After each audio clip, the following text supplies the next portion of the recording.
Hello guys, कैसे हैं आप लोग। और आज हम लोग स्टार्ट करेंगे बौद्ध धर्म। ठीक है। और अगर आप लोग इसके पहले का वीडियो का नहीं देखे हैं तो कृपया जाके प्लेलिस्ट में इसके पहले का वीडियो आप लोग देख सकते हैं। ठीक है। आज हम लोग स्टार्ट करेंगे बौद्ध धर्म। चलिए आइए स्टार्ट करते हैं। बौद्ध धर्म के संस्थापक गौतम बुद्ध थे। इन्हें एशिया का ज्योतिपुंज यानी कि लाइट ऑफ एशिया कहा जाता है।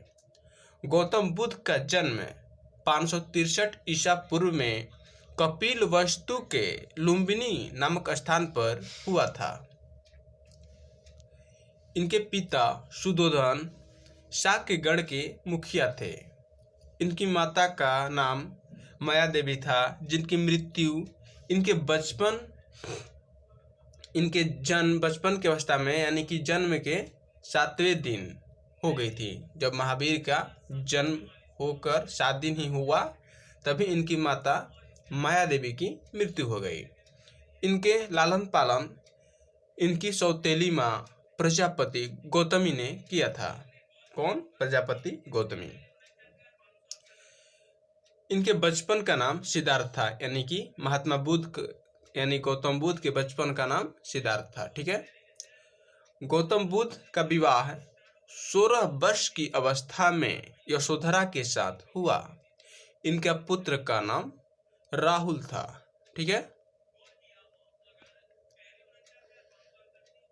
सिद्धार्थ जब कपिलवस्तु की सैर पर निकले तो इन्होंने निम्न 4 दृश्यों को क्रमशः देखा। पहला, बूढ़ा व्यक्ति। दूसरा, एक बीमार व्यक्ति। और तीसरा, शव यानी कि मृतक। और चौथा जो था एक सन्यासी था। ठीक है। बूढ़ा व्यक्ति, एक बीमार व्यक्ति, इसके बाद शव यानी कि मृतक और एक सन्यासी को देख के प्रभावित हुए थे। कौन? गौतम बुद्ध। सांसारिक समस्या से व्यथित होकर सिद्धार्थ ने यानी कि गौतम बुद्ध ने 29 वर्ष की अवस्था में गृह त्याग किया, जिसे बौद्ध धर्म में महाभिनिष्क्रमण कहा गया है। गृह त्याग करने के बाद सिद्धार्थ यानी कि बुद्ध ने वैशाली के अलार कलाम से सांख्य दर्शन की शिक्षा ग्रहण की। किससे? तो वैशाली के अलार कलाम से। अलार कलाम सिद्धार्थ के प्रथम गुरु हुए। ठीक है। यहाँ पे कुछ देख लेते हैं, बॉक्स में दिया है। बुद्ध के जीवन से संबंधित बौद्ध धर्म के प्रतीक। ठीक है। घटना है और एक प्रतीक है। जन्म का क्या प्रतीक है?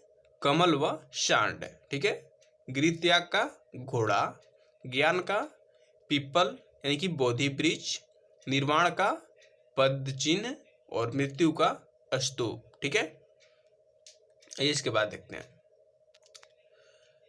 अलार कलाम के बाद सिद्धार्थ ने राजगीर के रुद्रक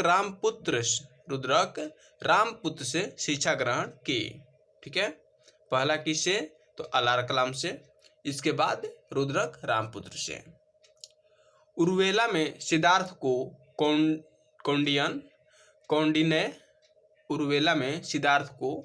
कौंडिन्य, वस्पा, भदिया और महानामा और एवं असागी नामक 5 साधक मिले। बिना अन्न जल ग्रहण किए 6 वर्ष की कठिन तपस्या के बाद 35 वर्ष की आयु में वैशाख की पूर्णिमा की रात निरंजना यानी कि फाल्गु, जिसे वर्तमान में फाल्गु नदी, वर्तमान क्या उसी को फाल्गु नदी के भी नाम से भी जाना जाता है, यानी कि निरंजना नदी के किनारे पीपल वृक्ष के नीचे सिद्धार्थ को ज्ञान प्राप्त हुआ। ज्ञान की प्राप्ति के बाद सिद्धार्थ बुद्ध के नाम से जाने गए। वह स्थान बोध गया कहलाया। बुद्ध ने अपना प्रथम उपदेश सारनाथ यानी कि ऋषिपत्तनम में दिया, जिसे बौद्ध धर्म में यानी कि बौद्ध ग्रंथों में धर्म चक्र प्रवर्तन कहा गया है। यानी कि बुद्ध का जो प्रथम उपदेश है जिसको सारनाथ यानी कि ऋषि पत्तनम में दिए थे, महात्मा बुद्ध के द्वारा दिया गया था, उसको बौद्ध ग्रंथों में धर्मचक्र प्रवर्तन कहा गया है। बुद्ध ने अपने उपदेश जन साधारण की भाषा यानी कि पाली भाषा में दिए। अपना उपदेश, प्रथम उपदेश यानी कि अपना उपदेश ही ये पाली भाषा में दिए थे। बुद्ध ने अपने उपदेश कौशल, वैशाली, कौशाम्बी एवं अन्य राज्यों में दिए। ठीक है। बुद्ध ने अपने सर्वाधिक उपदेश कौशल देश की राजधानी श्रीवस्ती में दिए। कहाँ? श्रीवस्ती में अपना सर्वाधिक उपदेश दिए थे। इनके प्रमुख अनुयायी शासक थे कौन कौन? तो बिंबिसार, प्रोसेनजित तथा उदयन। ठीक है। बुद्ध की मृत्यु 80 वर्ष की अवस्था में 483 ईसा पूर्व में कुशीनारा, जो कि उत्तर प्रदेश के देवरिया में है, में चुंद द्वारा अर्पित भोजन करने के बाद हो गई, जिसे बौद्ध धर्म में महापरिनिर्वाण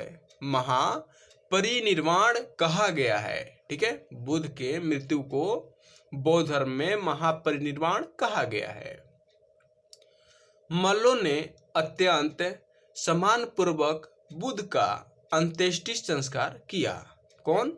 मल्लों ने।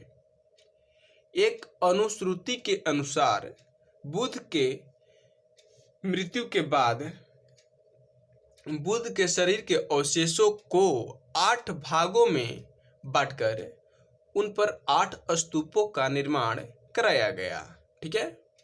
बुद्ध के जन्म एवं मृत्यु की तिथि को चीनी परंपरा के कैंटोन अभिलेख के आधार पर निश्चित किया गया है। बौद्ध धर्म के बारे में हमें विशद ज्ञान पाली त्रिपिटक से प्राप्त होता है। बौद्ध धर्म मुख्यतः अनीश्वरवादी है। बौद्ध धर्म क्या है? अनीश्वरवादी, जिसमें आत्मा की परिकल्पना भी नहीं है। यानी कि बौद्ध धर्म में आत्मा की परिकल्पना नहीं है। बौद्ध धर्म में पुनर्जन्म की मान्यता है। ठीक है। पुनर्जन्म की मान्यता है, इसको ध्यान रखिएगा। तृष्णा को क्षीण हो जाने की अवस्था को ही बुद्ध ने निर्वाण कहा है। तृष्णा यानी कि इच्छा, क्षीण मतलब खत्म। ठीक है। विश्व दुखों से भरा है का सिद्धांत बुद्ध ने उपनिषद से लिया है। बुद्ध के अनुयायी 2 भागों में विभाजित थे। पहला भिक्षुक, दूसरा उपासक। भिक्षुक के अंतर्गत देखते हैं। भिक्षुक बौद्ध धर्म के प्रचार के लिए जिन्होंने संन्यास ग्रहण किया उन्हें भिक्षुक कहा गया। उपासक, ठीक है, उपासक गृहस्थ जीवन व्यतीत करते हुए बौद्ध धर्म अपनाने वालों को उपासक कहा गया। बौद्ध संघ में सम्मिलित होने के लिए न्यूनतम आयु सीमा यानी कि कम से कम आयु 15 वर्ष होनी चाहिए। ठीक है, ठीक है। जो इनका उम्र 15 वर्ष कम से कम होता था वहीं बौद्ध संघ में सम्मिलित हो पाते थे।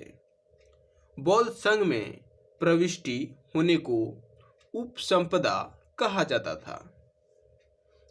बौद्ध धर्म के त्रिरत्न हैं बुद्ध, धम्म एवं संघ। कौन कौन? बुद्ध, धम्म एवं संघ।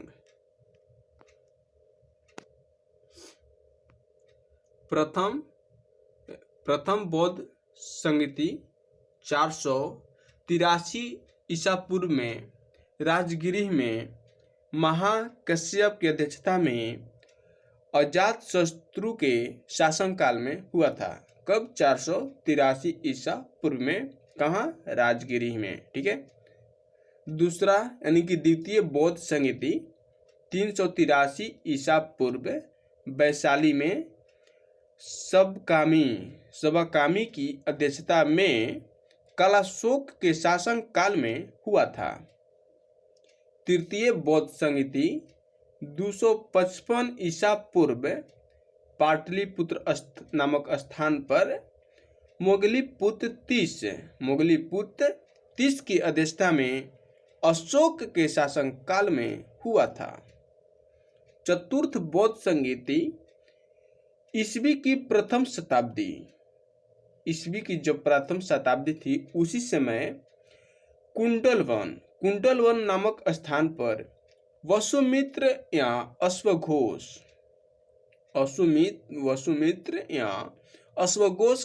अश्वघोष की अध्यक्षता में कनिष्क के शासन काल में हुआ था। चतुर्थ बौद्ध संहिता के बाद बौद्ध धर्म दो भागों में हीनयान एवं महायान में विभाजित हो गया। कौन कौन? हीनयान एवं महायान में। ठीक है। धार्मिक जुलूस का प्रारंभ सबसे पहले बौद्ध धर्म के द्वारा प्रारंभ किया गया।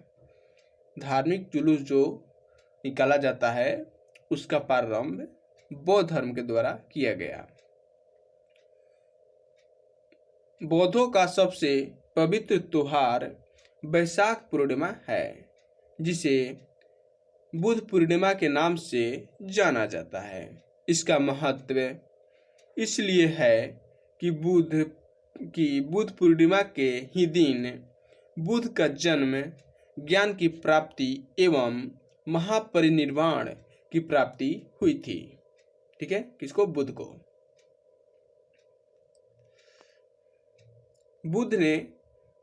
बुद्ध ने सांसारिक दुखों के संबंध में 4 आर्य सत्यों का उपदेश दिया है। ये हैं दुख समुदाय, दुख निरोध एवं दुख निरोध गामिनी प्रतिपदा।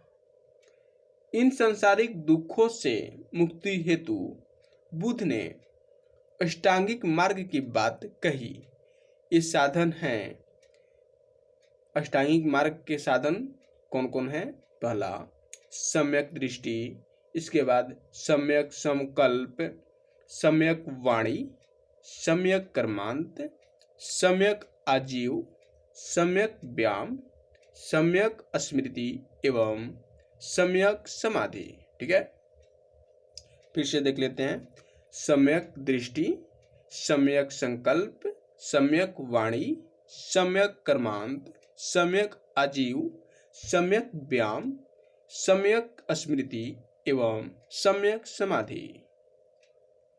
बुद्ध के अनुसार अष्टांगिक मार्गों के पालन करने के उपरांत मनुष्य की भव तृष्णा नष्ट हो जाती है और उसे निर्वाण प्राप्त हो जाता है। निर्वाण बौद्ध धर्म का परम लक्ष्य है, जिसका अर्थ है दीपक का बुझ जाना, अर्थात जीवन मरण के चक्र से मुक्त हो जाना। बुद्ध ने निर्वाण प्राप्ति को सरल बनाने के लिए निम्न 10 शीलों पर बल दिया। इस 10 शील कौन कौन है देख लेते हैं। पहला अहिंसा, इसके बाद सत्य, असत्य का मतलब चोरी न करना। चौथा नंबर पे है अपरिग्रह, यानी कि किसी प्रकार की संपत्ति न रखना। इसके बाद मद्य सेवन न करना, असमय भोजन न करना, सुखप्रद बिस्तर पर नहीं सोना, धन संचय न करना, स्त्रियों से दूर रहना और नृत्य गान आदि से दूर रहना। ठीक है। गृहस्थों के लिए केवल प्रथम 5 शील तथा भिक्षुओं के लिए 10 शील मानना अनिवार्य था। बुद्ध ने मध्यम मार्ग यानी कि मध्यमा प्रतिपद का उपदेश दिया। अनीश्वरवाद के संबंध में बौद्ध धर्म एवं जैन धर्म में समानता है। जातक कथाएं प्रदर्शित करती हैं कि बोधिसत्व का अवतार मनुष्य के रूप में भी हो सकता है तथा पशुओं के रूप में भी। बोधिसत्व के रूप में पुनर्जन्मों की दीर्घ श्रृंखला के अंतर्गत बुद्ध ने शाक्य मुनि के रूप में अपना अंतिम जन्म प्राप्त किया, किंतु इसके उपरांत मैत्रेय तथा अन्य अनाम बुद्ध अभी अवतरित होने अवशेष हैं। सर्वाधिक बुद्ध मूर्तियों का निर्माण गंधार शैली के अंतर्गत किया गया है, लेकिन बुद्ध की प्रथम मूर्ति संभवतः मथुरा कला के अंतर्गत बनी थी। ठीक है, बुद्ध की प्रथम मूर्ति। अब देखते हैं हम लोग शैव धर्म। ठीक है, शैव धर्म के बारे में जानेंगे। तो भगवान शिव की पूजा करने वालों को शैव एवं शिव से संबंधित धर्म को शैव धर्म कहा गया है। शिवलिंग उपासना का प्रारंभिक पुरातात्विक साक्ष्य हड़प्पा संस्कृति के अवशेषों से मिलता है। ऋग्वेद में शिव के लिए रुद्र नामक देवता का उल्लेख है। अथर्ववेद में शिव को भव, सर्व, पशुपति एवं भूपति कहा गया है। लिंग पूजा का पहला स्पष्ट वर्णन मत्स्य पुराण में मिलता है। लिंग पूजा का पहला स्पष्ट वर्णन मत्स्य पुराण में मिलता है। ठीक है, महाभारत के अनुशासन पर्व से भी लिंग पूजा का वर्णन मिलता है। वामन पुराण में शैव संप्रदाय की संख्या 4 बताई गई है। ये हैं पाशुपत, दूसरा कपालिक, इसके बाद कलामुख और लिंगायत। पाशुपत संप्रदाय शैवों का सर्वाधिक प्राचीन संप्रदाय है। इसके संस्थापक लकुलिश थे, यानी कि पाशुपत संप्रदाय के संस्थापक लकुलिश थे, जिन्हें भगवान शिव के 18 अवतारों में से एक माना जाता है। पाशुपत संप्रदाय के अनुयायी को पंचार्थी कहा गया है। इस मत का प्रमुख सैद्धांतिक ग्रंथ पाशुपत सूत्र है। श्रीकर पंडित एक विख्यात पाशुपत आचार्य थे। ठीक है, इस ब्रैकेट वाले को देख लेते हैं। संप्रदाय और संस्थापक। आजीवक संप्रदाय के संस्थापक मखलीपुत्र गोसाल थे। घोर अक्रियावादी संप्रदाय के संस्थापक पूरन कश्यप। यदृच्छवाद संप्रदाय के संस्थापक आचार्य अजीत। भौतिकवादी संप्रदाय के संस्थापक पकु कच्यायन। अनिश्चयवादी संप्रदाय के संस्थापक संजय बेलटपुत्र थे। विठलीपुत्र। ठीक है, संजय विठलीपुत्र। कपालिक संप्रदाय के इष्ट देव भैरव थे। कपालिक संप्रदाय के इष्ट देव भैरव थे। इस संप्रदाय का प्रमुख केंद्र श्रीशैल नामक स्थान था। कलामुख संप्रदाय के अनुयायी को शिव पुराण में महाव्रतधर कहा गया है। इस संप्रदाय के लोग, यानी कि कलामुख संप्रदाय के लोग, नर कपाल में ही भोजन, जल तथा सूरापान करते हैं और साथ ही अपने शरीर पर चिता की भस्म मलते हैं। लिंगायत संप्रदाय दक्षिण में प्रचलित था।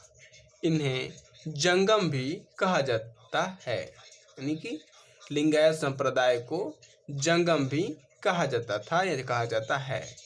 इस संप्रदाय के लोग शिवलिंग की उपासना करते थे। बसव पुराण में लिंगायत संप्रदाय के प्रवर्तक अल्लम प्रभु तथा उनके शिष्य वासव को बताया गया है। इस संप्रदाय को वीर शिव संप्रदाय भी कहा जाता है। किस संप्रदाय को? तो लिंगायत संप्रदाय को वीर शिव संप्रदाय भी कहा जाता है। 10वीं शताब्दी में मत्स्येंद्र नाथ ने नाथ संप्रदाय की स्थापना की। इस संप्रदाय के व्यापक प्रचार प्रसार बाबा गोरखनाथ के समय हुआ। किस संप्रदाय की? तो नाथ संप्रदाय की। ठीक है, बाबा गोरखनाथ के समय व्यापक प्रचार प्रसार हुआ, जिसका स्थापना मत्स्येंद्र नाथ ने किया था।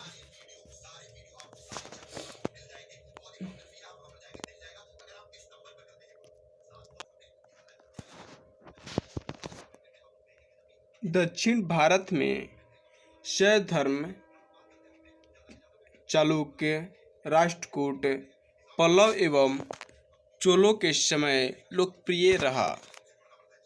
पल्लव काल में शैव धर्म का प्रचार प्रसार नयनारों द्वारा किया गया। नयनार संतों की संख्या 63 बताई गई है, जिसमें अपार, तिरुज्ञान, संबंदर, सुंदरमूर्ति आदि का नाम उल्लेखनीय है। एलोरा के प्रसिद्ध कैलाश मंदिर का निर्माण राष्ट्रकूटों ने करवाया। चोल शासक राजराज प्रथम ने तंजौर में प्रसिद्ध राजराजेश्वर शैव मंदिर का निर्माण करवाया, जिसे बृहदेश्वर मंदिर के नाम से भी जाना जाता है। कुषाण शासकों की मुद्राओं पर शिव एवं नंदी का एक साथ अंकन प्राप्त होता है। अब देखते हैं वैष्णव धर्म। ठीक है, अगर दोस्तों आप लोग को अच्छा लगता होगा तो चैनल को सब्सक्राइब करें और वीडियो को लाइक करें और कुछ बच्चों के पास शेयर करें। वैष्णव धर्म। ठीक है, वैष्णव धर्म देखेंगे। वैष्णव धर्म के विषय में प्रारंभिक जानकारी उपनिषदों से मिलती है। इसका विकास भगवत धर्म से हुआ है। ठीक है, वैष्णव धर्म का विकास भगवत धर्म से हुआ है। वैष्णव धर्म के प्रवर्तक कृष्ण थे, जो वृषण कबीले के थे और जिनका निवास स्थान मथुरा था। कृष्ण का उल्लेख सर्वप्रथम छांदोग्य उपनिषद में देवकी पुत्र और अंगिरस के शिष्य के रूप में हुआ है। विष्णु के 10 अवतारों का उल्लेख मत्स्य पुराण में मिलता है। 10 अवतार इस प्रकार हैं: मत्स्य, कूर्म, वराह, नृसिंह, वामन, परशुराम, राम, बलराम, बुद्ध एवं कल्कि। ठीक है,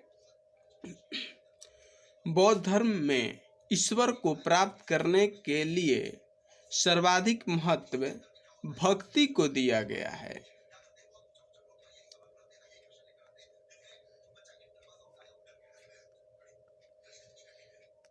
प्रमुख संप्रदाय, मत एवं आचार्य। ठीक है, तो प्रमुख संप्रदाय कौन था? वैष्णव संप्रदाय का मत क्या था? विशिष्टाद्वैत। आचार्य इसका रामानुज। ब्रह्म संप्रदाय का द्वैत। आचार्य आनंद तीर्थ थे। रुद्र संप्रदाय शुद्धाद्वैत। आचार्य वल्लभाचार्य। जनक संप्रदाय का मत द्वैताद्वैत। आचार्य निम्बार्क था। ठीक है, नेक्स्ट आता है प्रमुख संप्रदाय, संस्थापक एवं पुस्तक। तो संप्रदाय था बरकरी संप्रदाय, ठीक है, का संस्थापक नामदेव। श्री वैष्णव संप्रदाय का रामानुज संस्थापक थे, जिसका पुस्तक है ब्रह्मसूत्र। परमार्थ संप्रदाय का रामदास, जिसका पुस्तक दासबोध है। राम भक्त संप्रदाय का संस्थापक रामानंद, जिनकी पुस्तक अध्यात्म रामायण है। दोस्तों अब देखेंगे हम लोग इस्लाम धर्म। इस्लाम धर्म, ठीक है, इस्लाम धर्म अब हम लोग देखेंगे। तो इसमें पहला पॉइंट है, इस्लाम धर्म के संस्थापक हजरत मोहम्मद साहब थे, ठीक है। इस्लाम धर्म के संस्थापक हजरत मोहम्मद साहब थे। हजरत मोहम्मद साहब का जन्म 570 ईस्वी में मक्का में हुआ था।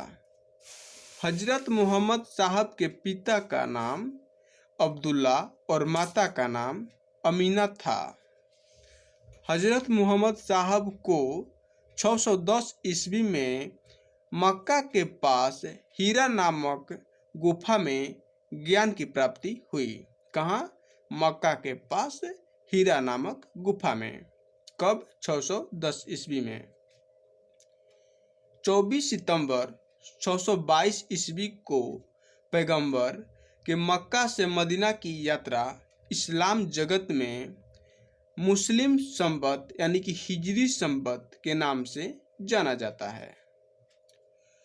मुहम्मद की शादी 25 वर्ष की अवस्था में खदीजा नामक विधवा के साथ हुआ। किसके साथ? खदीजा नामक विधवा के साथ, ठीक है। मुहम्मद की पुत्री का नाम फातिमा एवं दामाद का नाम अली हुसैन है था।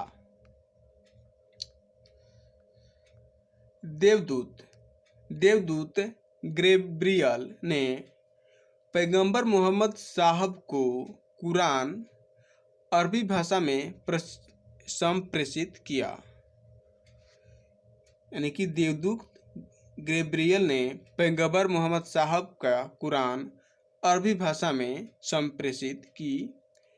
कुरान इस्लाम धर्म का पवित्र ग्रंथ है।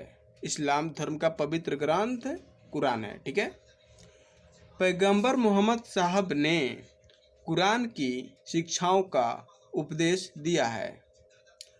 हजरत मोहम्मद साहब की मृत्यु 8 जून 1632 ईस्वी को हुई, जिन्हें मदीना में दफनाया गया। हजरत मोहम्मद साहब को कहाँ दफनाया गया? मदीना में। मोहम्मद साहब की मृत्यु के बाद इस्लाम सुन्नी तथा शिया नामक संप्रदायों यानी कि 2 पंथों में विभाजित हो गया। सुन्नी उन्हें कहते हैं जो सुन्ना में विश्वास करते हैं। सुन्ना पैगंबर मोहम्मद साहब के कथनों तथा कार्यों का विवरण है। सुन्ना क्या है? पैगंबर मोहम्मद साहब के कथनों तथा कार्यों का विवरण है। और जो सुन्ना में विश्वास करते हैं उन्हें सुन्नी कहते हैं, ठीक है। शिया अली की शिक्षाओं में विश्वास करते हैं तथा उन्हें मोहम्मद साहब का न्याय संपन्न उत्तराधिकारी मानते हैं। किसको? अली को। अली मोहम्मद साहब के दामाद थे। अली कौन थे? पैगंबर मोहम्मद साहब के दामाद थे। अली की सन 661 ईस्वी में हत्या कर दी गई। कब? 661 ईस्वी में। अली के पुत्र हुसैन की हत्या 680 में करबला यानी कि ईरान नामक स्थान पर कर दी गई और इन दोनों हत्याओं ने शिया को निश्चित मत रूप दे दिया, ठीक है। पैगंबर मोहम्मद साहब के उत्तराधिकारी खलीफा कहलाए, ठीक है। पैगंबर मोहम्मद साहब के जो उत्तराधिकारी बने उन्हीं को खलीफा कहा जाता है। ठीक है। इस्लाम जगत में खलीफा पद 924 ईस्वी तक रहा और 924 ईस्वी में तुर्की के शासक मुस्तफ़ा कमाल पाशा ने समाप्त कर दिया खलीफा का पद। ठीक है। कब तक रहा था? तो 1924 ईस्वी तक। समाप्त कौन किया? तो तुर्की का शासक मुस्तफ़ा कमाल पाशा। इब्न इसाक ने सर्वप्रथम पैगंबर साहब का जीवन चरित्र लिखा। कौन? इब्न इसाक ने। मोहम्मद साहब पैगंबर के जन्मदिन पर ईद ए मिलाद उन नबी पर्व मनाया जाता है। किसके जन्म पर? पैगंबर मोहम्मद साहब के जन्म पर। ठीक है दोस्तों। अब हम लोग कल देखेंगे ईसाई धर्म। ठीक है। अगर आप लोग को वीडियो अच्छा लगा तो शेयर करें और लाइक करें और चैनल को सब्सक्राइब करें और प्रतिदिन चैनल पे बने रहें और बहुत जल्द ही हम लोग लूसेंट को समाप्त कर देंगे। ठीक है। जय हिंद, जय भारत।